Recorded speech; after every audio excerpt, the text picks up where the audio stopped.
All right. So we're super excited we get to share more with you today. And something that I've been thinking about is why would a couple that's been married for 13 years and they were feeling super happy, Jacob and I, and like life is great. I mean, we had your normal hard stuff. Yeah, hard in the sense of here we are at year 13 of our marriage. We have all of our kids, Yeah. and we have more than enough on our plate already. Yeah. And, we're just content and happy to have each other. Yeah. And we're deeply in love. We enjoy everything about our relationship. I mean, we wanted to progress in the best ways. And we had a very active love life. Um, that actually hasn't been something that has been a struggle for us. We're both high desire people. Yeah. Um, I will say, in retrospect, especially 9 years now into our open marriage, where we're in year 23 of our marriage, and I have certainly discovered that some of the programming and things that I was taught about female sexuality was very one-sided from a masculine patriarchal perspective. Definitely. I like through the opening journey, my opinions on that, the more I read, the more I researched, was that female sexuality is a lot more varied, has a lot more depth, and is far more hungry than men. At least this is the dynamic I figured out here. Yeah. So, my thought was for all of you out there wondering, why does a couple open their marriage when they're happy, they're doing great, life is wonderful, and they're busy raising a bunch of babies? Yeah, why would you add more to your plate? Why would you add more? Yeah. And so I remember that both of us love we're we love thinkers. We love to talk. We love to just roll things around in our brain. I think the term for it is sapiosexuals. Yeah. Yeah, we definitely appreciate beautiful people. Yes. I mean, we experience lust and desire Absolutely. like everybody else, but Yes. we we're curious. We're curious We're motherfuckers. out of the box thinkers. We're readers. We're researchers. Yes. And one of the reasons it's been like a happy cornerstone of our partnership is the discussions we get to have. We're talking to each other Absolutely. all day long. Yeah, it's like super it's kinky to me. It's erotic, it's fun. Jacob loves it too. So I'm so glad because I have always enjoyed being a reader.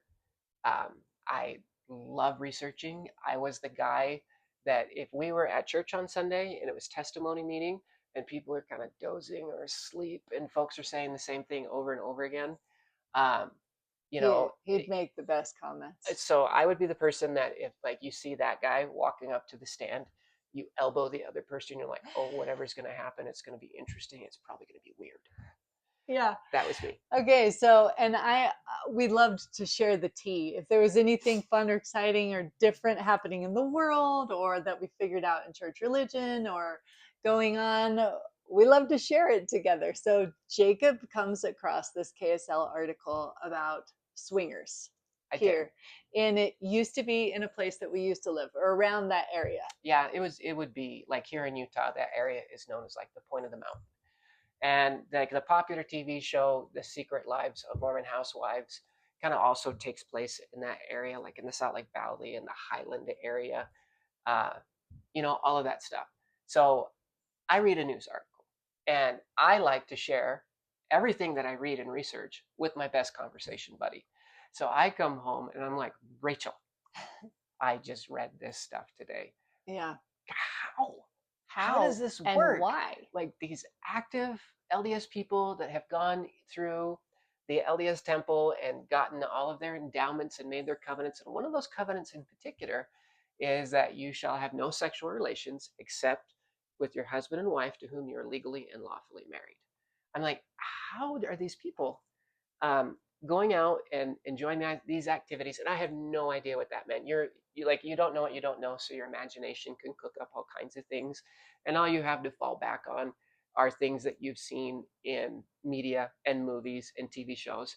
And what I know now, they have them like very incorrect, skewed. Doesn't look like that. But your mind is going. So of course I'm going to go talk to my BFF. Yeah, and so he goes and really like thoroughly researches this. He finds everything he can about it, and he starts studying like why, well, like how can they wrap, like how can they decide this is okay, right, in our religion and still go to the temple and all the stuff. I was very fascinated by the He's mental and very, emotional very gymnastics. fascinated, and little things like that would intrigue us. So we're at church, we're taking care of the nursery, that's the little kids, Because since we had a bajillion little kids. so we were in there a lot. We were in there a lot, so he starts talking to me about what he's found, and he's sharing with me, oh my gosh, Rachel, I think I figured it out. I think I figured it out. And you got to remember too, I'm a busy mom and he's a busy working dad. So we didn't have a whole lot of time to sit and talk except for in the evenings, sometimes a little bit in the morning. But so now we're sitting in church. We just got to watch all these little kids. They're sitting at snack time and he's sharing these things with me. Yeah, and I am a bit shameless in the sense that um, I don't super care a lot about what other like people think or if I'm talking about something. I'm just sitting there with my best friend, and I'm just chattering away to her, as is my preferred habit. And there was somebody else in there with us. And so I'm like, they're looking at us and stuff like that. Well, if they're curious, I have a tendency to weave a person in the conversation, like, Oh, hey, so and so, what do you think? not just that, but he's going to really make it a great story. So they're going to be like, what? Because he loves the whole bomb drop. I do enjoy creating What the fuck moments in people's lives. Yep. That is fun, and it does certainly backfire at times. So he brings it up and he says, I know what it is, Rachel. They have this way around, he figured it out how their mindset could get around this whole thing in the temple. With that loophole I mentioned in that specific covenant, you have no sexual relations except with your husband and wife to whom you're legally and lawfully married. That statement kept running through my mind. And I'm like, oh, that's how they do it. I'm doing it with my spouse. Yeah. There it is. So he's Figured just it out. so he's just telling me about it. So we get rumors spread about us. Meanwhile, though, and the rumors, like we hadn't even started swinging At all. We hadn't even thought about it, like stepping outside of our marriage, not even at all. It was still like for our timeline, like 2017 being our first deliberate, intentional, open adventure. These would be events that took place before that, like 2 years previous. Yeah. Yeah. So he finds this blog. So thank you, internet. So I am sitting there Googling, I'm looking up stuff, and I'm like putting in Mormon swingers. I come across this blog. They've since changed the title, but and it's still out there. I checked. It was a journal, and it was called Mormon Swingers. Yeah. And I'm like, well, there it is. Yeah. And so it was a journal. It was this couple's anonymous journal. It was very authentic. It was very raw. Pretty cool, actually. It was also like for us at the time, super taboo. So we're getting all kinds of turned on. Fascinating as fuck. Now I had a very clear commitment with my wife about the nature of any kind of erotic material or pornography. Yeah. This woman had legitimate triggers from her first marriage, in addition to the programming we had received in that high demand religion. So as I said in the first video, my first husband had he was very curious as well and a thinker as well, and he loved sex as well, and he was like, he had started to explore on his own without me, outside of me. That is called something. Yeah. Anyway, so this time when Jacob brings this up, first, can I add something to that? Absolutely.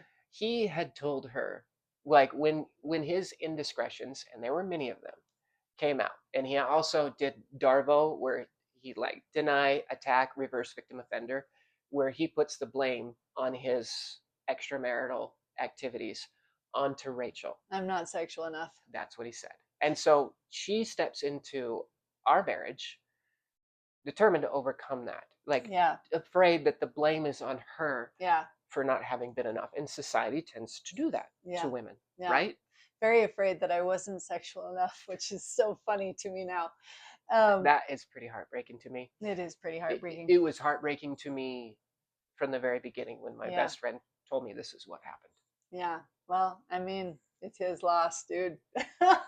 We have giggled many times over that Many irony. times.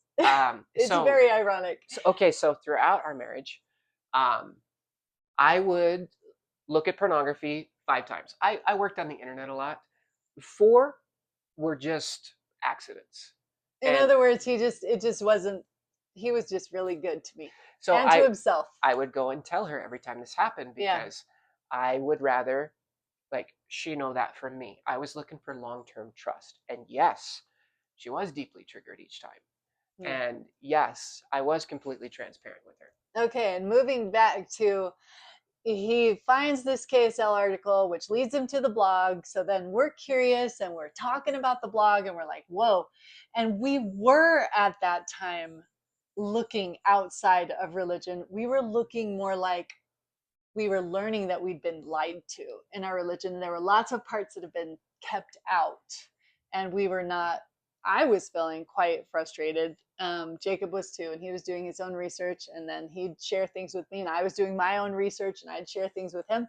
So then It's really fun to have a steady best friend. and we start looking at this blog together because there is a spicy part of it. Okay, so I love podcasts, I love books, I love all kinds of things. And so it worked as a flirt in my marriage that anytime I learned something new, I would come and share it with her.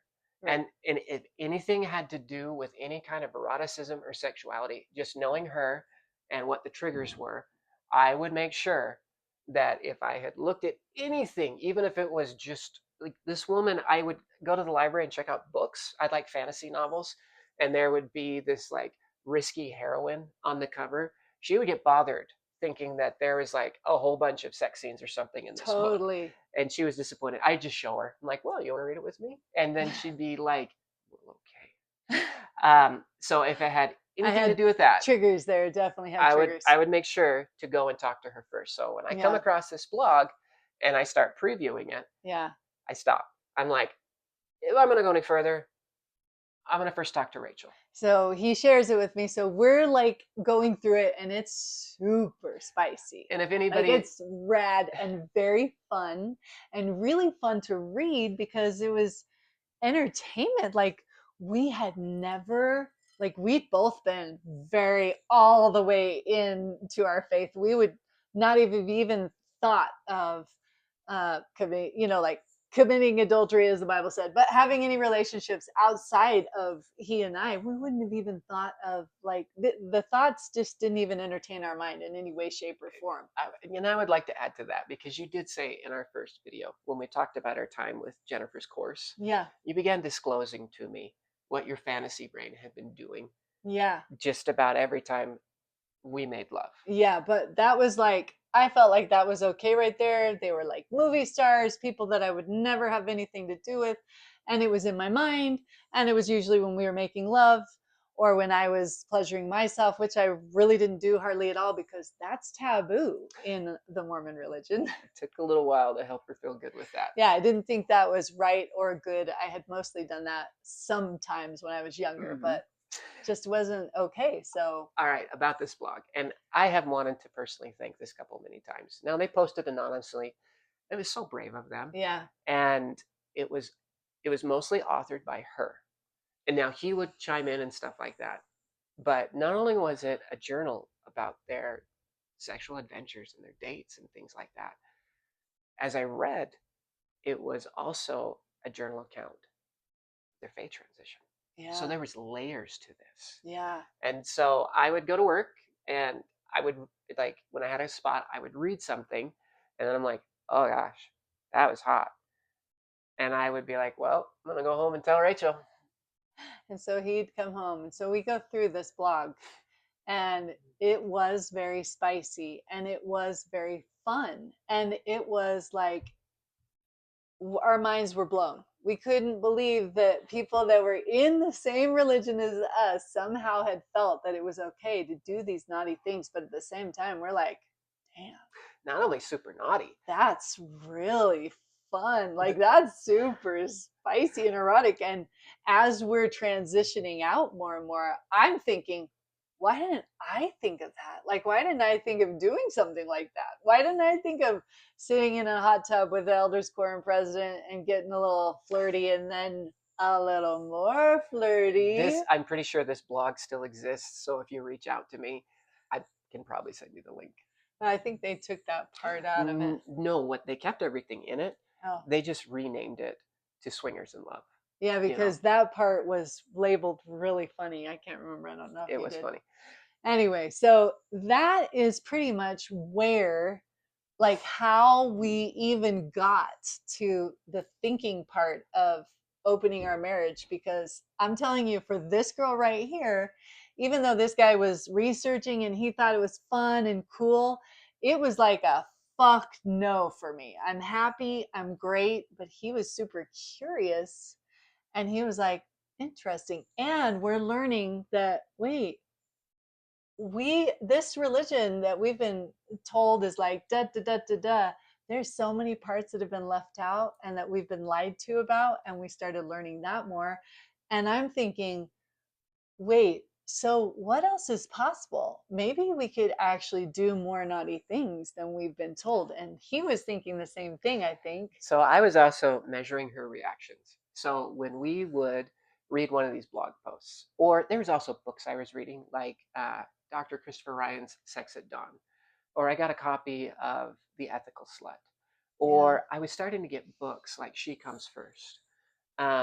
Oh man, I still remember this podcast episode I listened to from Emily Nagowski. She is a leader right now in like sex positive education, and she comes at it as a woman, and all of this. So I'm getting all this kind of material, and she's curious, and Yeah. she's asking me, "What did you read today? What Yeah. did you like?" And then we would go over some of the information, and I'd Yeah. watch that grin start to Yeah. show up. She'd smile real big. Yeah, and at the same time, we're seriously researching a whole bunch of things as we're leaving Mormonism. So Yeah. he's like researching the fuck out of polygamy, and that had nothing for me. I wanted nothing to do with it. I didn't even want to hear about it. I didn't want to know about it. I didn't, nothing. But now this was intriguing. And I was thinking, wait a minute. So, if we've been lied to, and this religion isn't like we've been told it actually is our whole lives, And one of the largest control mechanisms is around sexuality. yeah. So if it's not all it's been chalked up to be, what else is possible? Like, this is intriguing. So he did a good job of like sharing these things with me and getting me really thinking about all this, and I'm like, She started to get spicier and spicier. I started to get spicier. That some of those of you that are watching this and that have like a mental health background, or your therapy certifications, as you're listening to this, you're also hearing obviously people going through a big identity shift Yeah. as we're going through our deconstruction, Yeah. and then picking up the pieces and building around. We very much like this partnership. Yeah. We very much like the family life we have. Yes. Those are yeses for us. We're keeping those. Yeah. Those are not regrets. No. So We don't have a whole lot of regrets.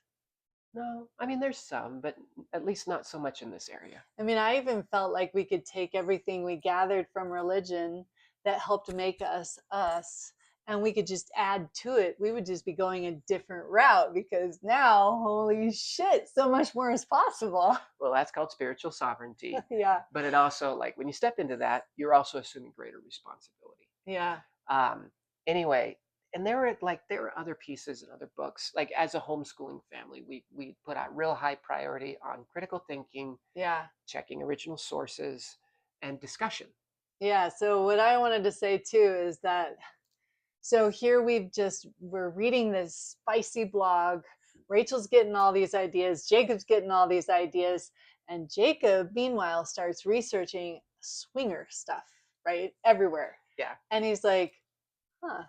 Well, And he starts researching how the female is a lot more desired and wanted out there for couples that have opened their marriage. Yeah, that's very normal. And he's like, you know, this is intriguing and this is how it's going for these swinger people. And I'm like, what are you saying? Like, should we do something like this? Now, you've got to remember, I also just came from a marriage where the man tried without me. So I'm like, no, I'm too afraid. I don't want to try that shit. That sounds like it's going to fuck with what we got here. But I also am like, this time, I am not going to be left behind. I'm not going to have somebody choose out of me because I wasn't sexual enough. So I'm like, I'm going to prove I am a sexy motherfucker. Watch this. I can do it. And plus, I was pretty darn curious myself. So when he asked me, do I want to try this? Do we want to sign up for some of these groups? And there are groups. And there are groups. A couple of the first ones we signed up for, he's asking me about it. Do you feel like I've got this part right? Yeah, you're doing a fine job. When he asked me about it, I really had to think because in my brain, I'm like, no, I don't want to do this. This is scary. And what if we mess up everything that we've got here and we've got all of our babies and Yeah. oh my gosh, what would my family think, you know? And I had to just think, well, this right here means more to me than anything. And I am curious. And if we do it together this time, instead of somebody exploring without me, I'm a lot more safe if I step in with him than saying no and he steps in without me. Which I had no plans around. But I didn't know that. It's still hard for me, and to hear her say ever that she wasn't somehow enough, especially her first marriage. I've thought many times if that man had just been honest with her. This woman already had so much native curiosity, so much desire in there, all of those things, that it could have been a whole different timeline. Yeah. Just it was like what does real sincere transparency get you with your person who wants to work things out with you? Well, not just that. Did I interrupt you? I was going to add another thought, but go ahead. I was just going to say, not only did I want to step into it with him, but I was super curious myself, like, because he was so safe and because he treated me so well and because I felt so united with him, like I really felt seen as another human, I felt like if we did do something like this, I would be safe. I would be like, we're in this together. Now I would learn that there's different levels of me feeling that because there's levels. Yeah. But the part I was gonna add, shit, I think I forgot. Guess it's not important. Anyway. Oh, I had premonitions. So as I was doing all my research and I'm reading and I'm looking at blogs, listen to this podcast where these people had their voice modulated so they wouldn't be identified. And they were also from Mesa, Arizona, where I grew up. So it's made that more taboo. I'm like, maybe I know these people. Sound like they're in my age group. Maybe I went to high school with this guy. He said something that I really felt like was a foreshadowing or a premonition for me. And this is even before we had moved on beyond just reading a blog together in our bedroom. He said that when they entered the lifestyle, and it was his idea, just like I would be the one that bring up this conversation here, that he found out real fast that his wife, who was as beautiful a woman as this lady, would be more desired and sought after than him.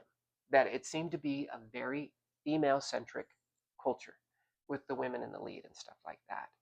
So I played that podcast for her. I stopped at that part and I said, Rachel, if we choose to take this step or explore, I have a feeling that you're going to find out that you're going to be much more desired than me. And I think he felt like that would bring me comfort. It didn't. Because for me, I'm like, I don't care. I don't even know if I want to do this. You know, like that sounds scary and it's going to fuck everything up. But I'm like, I don't want to be left behind. And this time, I'm moving with my person. He's not going to move without me. Sure, you know? All of that. But did that end up being true? Yeah, I think so. And how did that work out for you overall? Very, very happy. Yeah. Have you enjoyed the vast majority of all of your adventures. I have definitely enjoyed my adventures. In fact, they just keep getting better and better. And they're even better when we're together. That's pretty true. Yeah.